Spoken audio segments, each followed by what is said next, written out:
Hi guys, my name's Naomi and I work in the customer service department of Coptrz, and this is just a quick video running through the CAA application and just helping you go through it step by step. So when you've completed your operations manual and it's been signed off by us, we'll send you an email and it will have your theory certificate, your flight certificate and also your recommendation certificate. We'll also include a link to the CAA website, and this is where you go to apply for your PfCO. So the first page that it takes you to is the terms and conditions page. Just make sure that you read that. It's really important that you've read and understand it before you completed your application.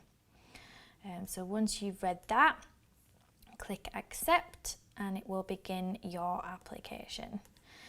So you just need to tick these boxes because you are applying for the Unmanned Aircraft Systems Standard Permission over the age of 18, and you have acknowledged and understand the above statement. So if you just make sure that you read that, that's just specifying that if it's rejected, then you may be charged the fee of £124. So, applicant type, that's basically what you are, so what your company is, limited company, charity, individual, so you'll select that based on your company. Registered company name, so if you just make sure this matches exactly what is on your operations manual and what is on Companies House.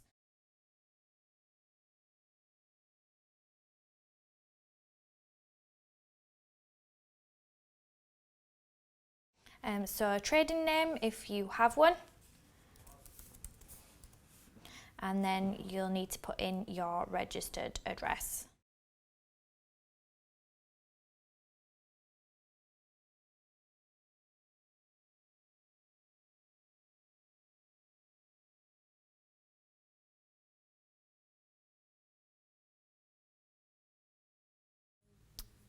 You'll click here if you have a different trading address to the registered address, and then enter your contact details.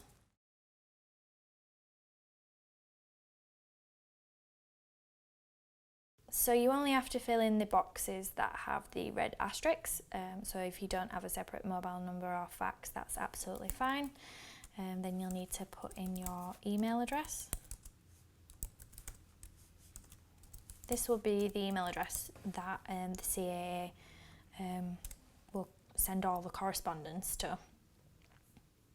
You can input a website if you have one.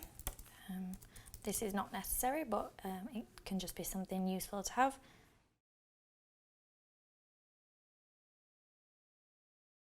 This section is the representative of the company. This doesn't necessarily mean it has to be the pilot that's applying, but it's just the person who will be representing the company.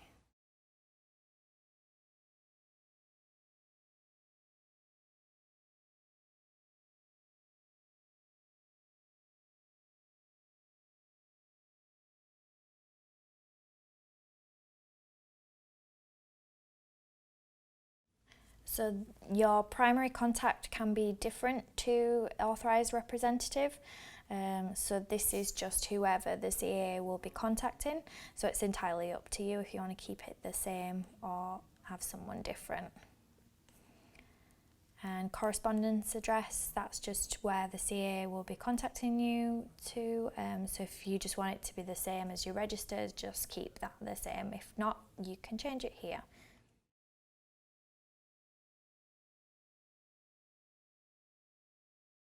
So this will be an initial application, so you just keep that as no and select yes here. And most of our applications are multi-rotor up to 20 kilograms, so you just click that. But if you've done a separate fixed wing test, then you would click that here. So here you'll just enter the number of aircrafts that you have listed on your operations manual.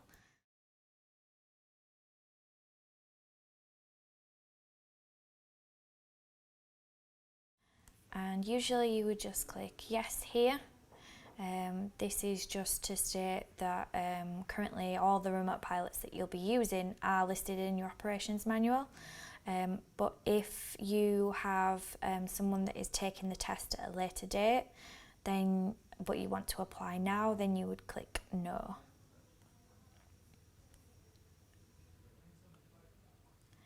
So this is just to tick to say that they've done the course and they've received their recommendation certificate. And then select the number of pilots.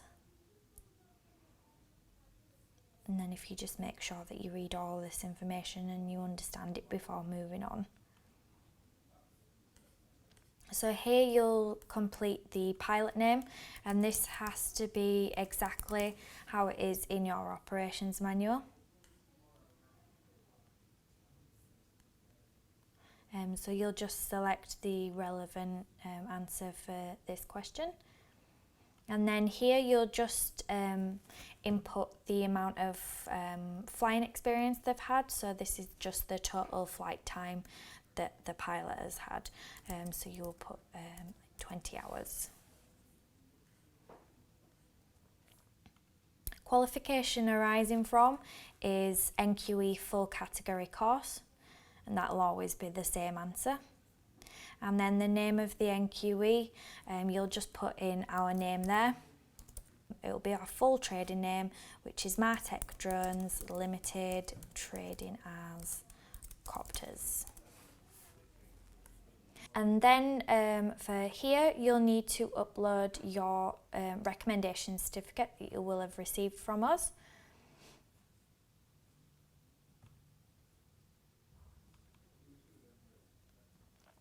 So if you just keep that in PDF format and then upload that there. So because this is a UK course, you will click no. And the version number that you are uploading is version 1.0. Date of operations manual supplied, so if you just make sure that that matches the date that is on your operations manual. Even if it isn't the date that you are submitting your application, it's important to make sure that it matches the version number. So you have signed it, so you'll tick there. And the issue year of the air navigation order, this is in your operations manual, but it is 2019. So you'll tick to confirm that. And also to confirm that as well. And here is where you'll upload your operations manual.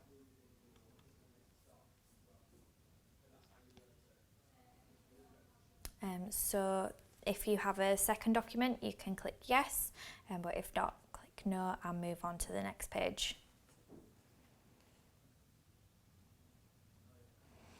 Now for insurance details, here you will just be inputting the insurer that you will be using on your jobs.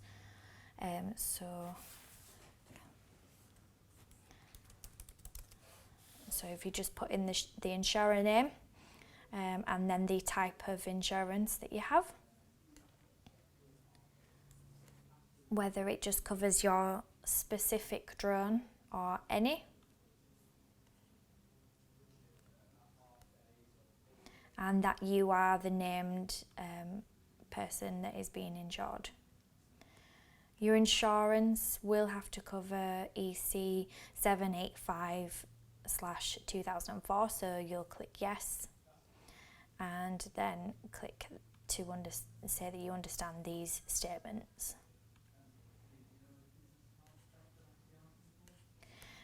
So if you just make sure that you read this link and understand it, it just specifies the charges, and click to say that you confirm that you've read it. The charge is £253, And once you've submitted your application, it'll take you onto a page to take the payment details. So usually you will be paying the charges, but just click whichever is relevant. And then this section is for your reference, so you can only pay by card online. This doesn't mean that they're going to send you a purchase order to make the payment. This is just for your reference, you know, for VAT reasons, so that you can request a purchase order. So you don't necessarily have to put anything in this box. And then there's just a few declarations for you to read. So if you just make sure that you go through these and you fully understand them, and then click to confirm that you understand. And then it brings you to the final page where you will submit. And as I said before, it will then take you to a page where you'll input your payment details. It's important to remember that the CAA working time for reviews is 28 working days. Now, sometimes it can get reviewed before then, but this is their standard SLA, so just bear this in mind when you're submitting your application. And then that's everything. That's your application submitted to the CAA. So if you have any further questions in regards to your application or anything else, do not hesitate to give us a call and we'll be happy to go through all that with you. Thanks.